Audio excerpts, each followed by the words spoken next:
Good eats, everybody. Chef Rico de Leon here for the Vineyard Culinaria. Right here in our studio. Well, I guess this is one of the vlogs that we will be putting out regarding particularly experiences of how it is to become a professional chef. Okay, there is a saying, such as an artist, no?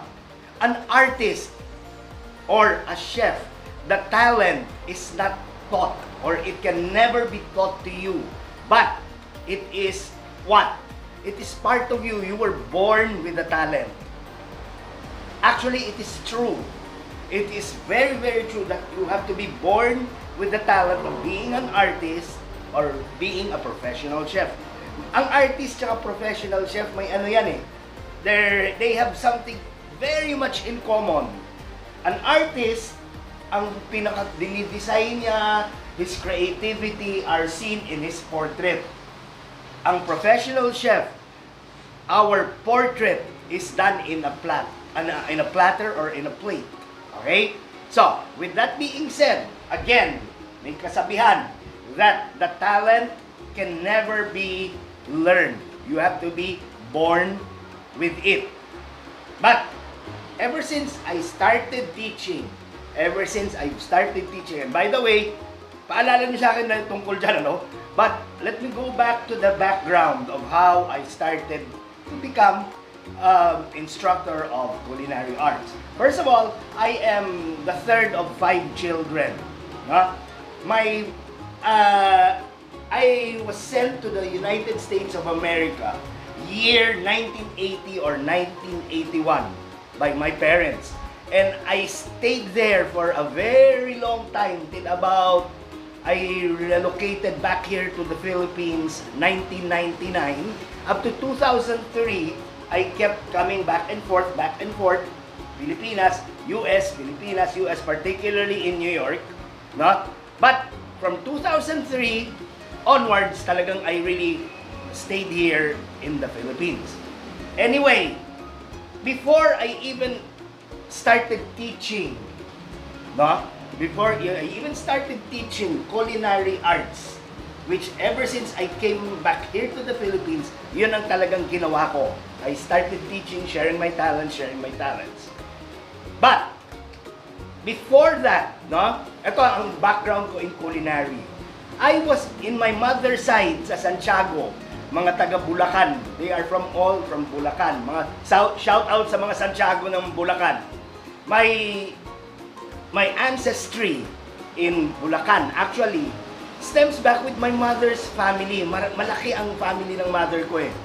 And they are all really known as, if I may say, mga pillars of yung tinatawag na kaluto. Ang tawag sa Bulacan sa mga kusinero doon or yung mga gumagawa ng mga cuisines of Bulacan cuisine, tinatawag sila kaluto.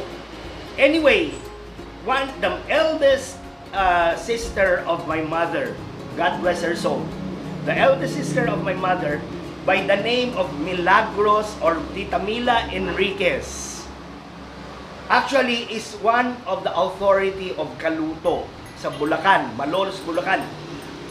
She even has a book. May book siya talaga about sa mga cuisines or the various dish that is made in Bulacan, found in Bulacan, created in Bulacan.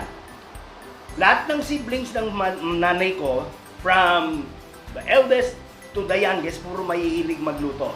My mother alone, my mother, Corazon de Leon, again, God bless her soul, rest in peace, became the, the head or the chief dietitian of the Veterans Memorial Hospital. Iba na yung pangalan ngayon yan, medical center na yata, di ba? Alright, she became the chief dietitian there. So, meaning to say, ever since nung bata ako, pagka may niluluto yung mga katulong, ganyan, I would like to explore, magluluto-luto ako, and all that. So I started cooking really when I was a kid.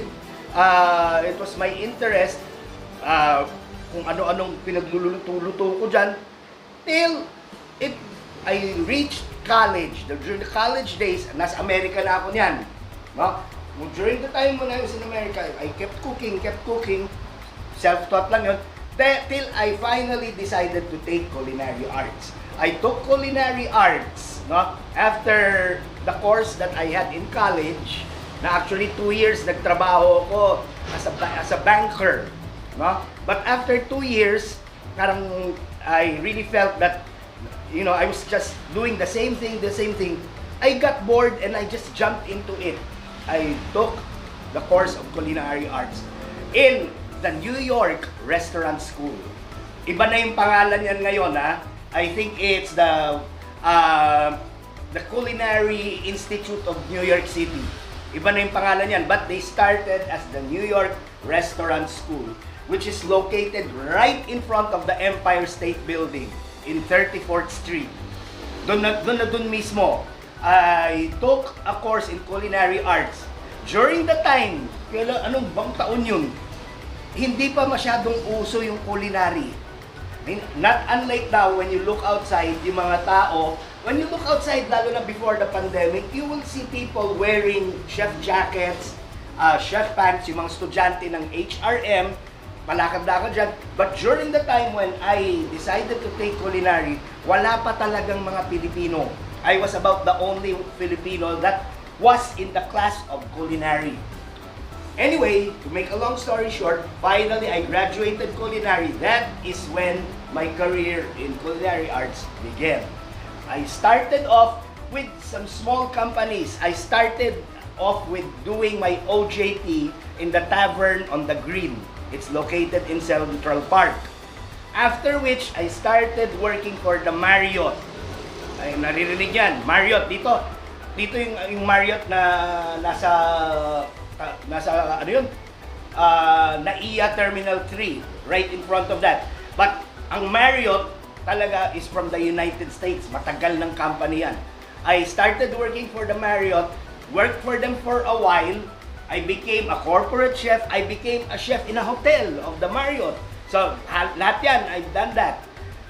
Then, finally, I transferred to the Sheraton, located in the Meadowlands, Route 3, New Jersey. Alright? Doon ako nagtrabaho. I worked there for a number of years also. Then around 1999, out of the 5 siblings, mga magkakapatid kami, ako lang ang nag-decide that I wanted to go back here to the Philippines. When I went back here to the Philippines, that is when I started teaching culinary. The very first job that I was invited, or a school that invited me to teach for them, is known to be as one of the most expensive culinary schools in Asia. Should I mention the name? Huwag na. Basta nasa tapat siya ng Ateneo. That school that is right in front of Ateneo. During the time when I was working in that school, since it is the most expensive school in Asia, naturally, yung mga estudyante namin, shout out sa iyo, Danny Casoto. If you can hear me, alam ko hindi mo ko kakalimutan. I had students such as her na alam nyo ang culinary, maski na mayaman, maski na mahirap, they learn discipline. Okay? But in any case, I started off at that school. Then, that's where my career started. So, I've taught in a number of schools in Manila, including the College of St. Benil. I've taught also in one of the schools that is known for a lot of branches in the Philippines. No? Their head office is located in Cubao. No? I've taught there for about 2 years. So on, so forth. Then finally, around 2016, around November, I decided to move here, to come norte, sa Daet. From there on, mga early January of 2017, I got connected with a culinary school here in Camarines Norte. And finally now, I am here. after the pandemic and during the pandemic and all, now I am here. And I am with the Vineyard Culinaria. Alright? Andito ako. What can you expect from us? What can you expect from this school? What can you expect with our live broadcast? Isa-isahin natin. Alright. Dito sa school, what can you expect if you enroll with us? Guaranteed that if you enroll with us and you take our culinary course, you will not only learn by the book. Ang book, madali lang yan eh. Kung lahat tayo, magbabasa na lang tayo ng book, we will follow the recipe. Why do we need to take culinary? Unfortunately, without having to speak negatively with any other school, wala kaming competition. We are not making competition with anybody. This is just my opinion.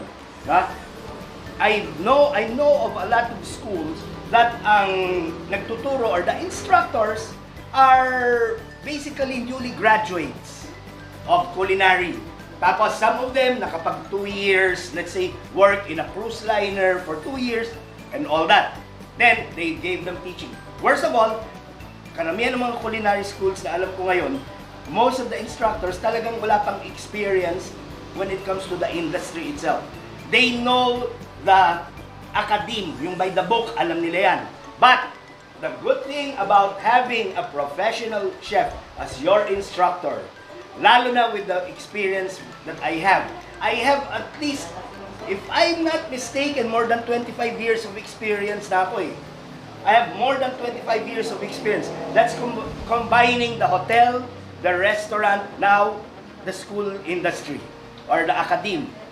All of that experiences can never be replaced by any book. Trust me on that. Because one thing for sure is besides what a book will teach you, lalong-lalo na yung mga basic culinary principles, maski advanced pa yan, anything that a book will teach you can never replace what experience will teach you. Lalo na pag kinumbine mo yung dalawa. Because there is so many things that a book that will never be able to tell you. Kaya nga kami, yung live na ginagawa namin, right? Yung Tuesday, Thursdays live na ginagawa namin, you can plainly see that, it is uncut, it is no editing. We start from finish, we start from the end, no? Kanina lang, kala ko hindi matatapos yung isang ginagawa namin, but we are still able to present. So, being that I said that, what are we doing here? Are we showcasing? No! We are showing you skills. We are trying to inspire you. And actually, we would like you to learn. I would like to share what I know now. Something that about 10, 20 years ago that I will never share with anybody. Ngayon, ginagawa ko na. I am sharing it with everybody.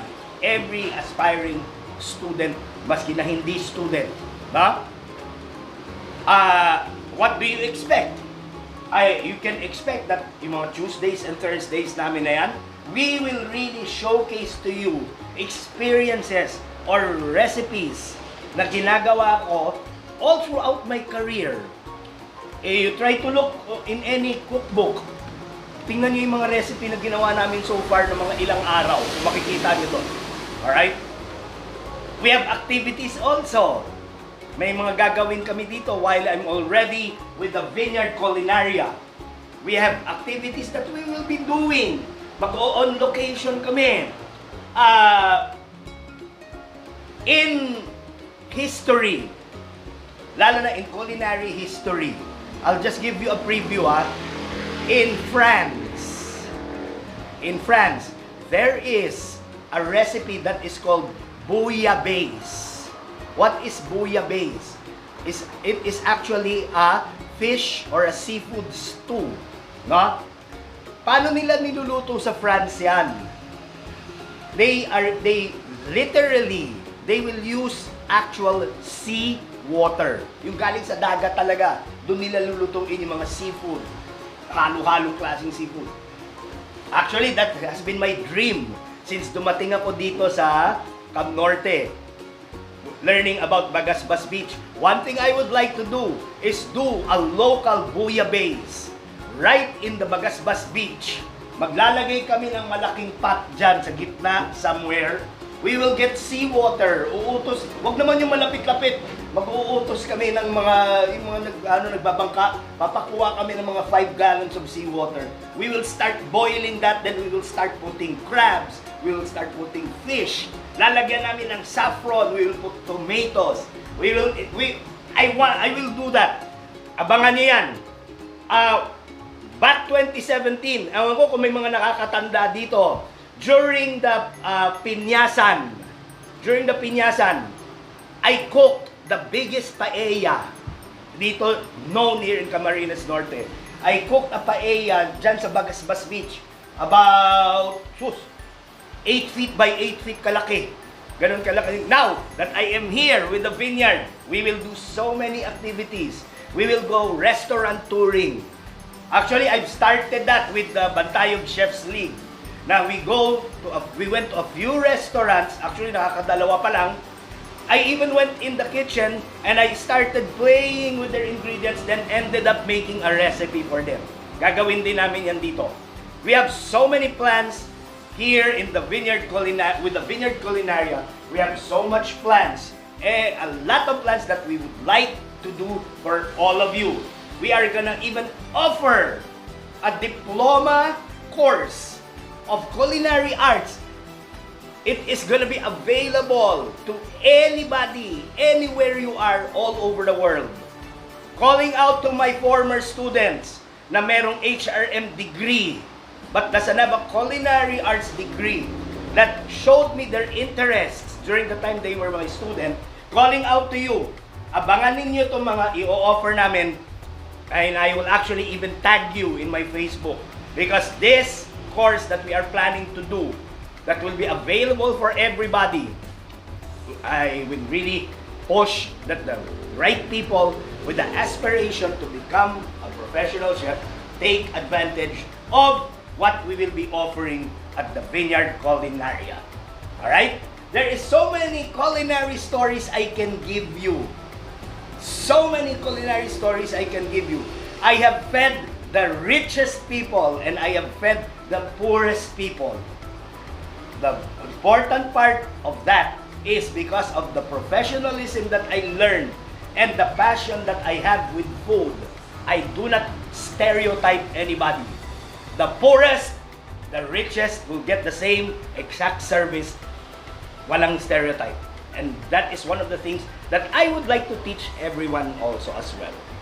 And with that, if there is any questions, we will be totally happy to answer your questions. Just message us and we will answer you. For any inquiries, if you just keep following us, every week you will always see us. Magla-live kami, magva-vlog kami. So follow us, and you know what? Let's make sweet music and good eats together. Chef Rico De Leon here for the Vineyard Culinaria, the newest innovation in culinary. Chef Rico here, good eats, COVID lang to. God loves you. Thank you.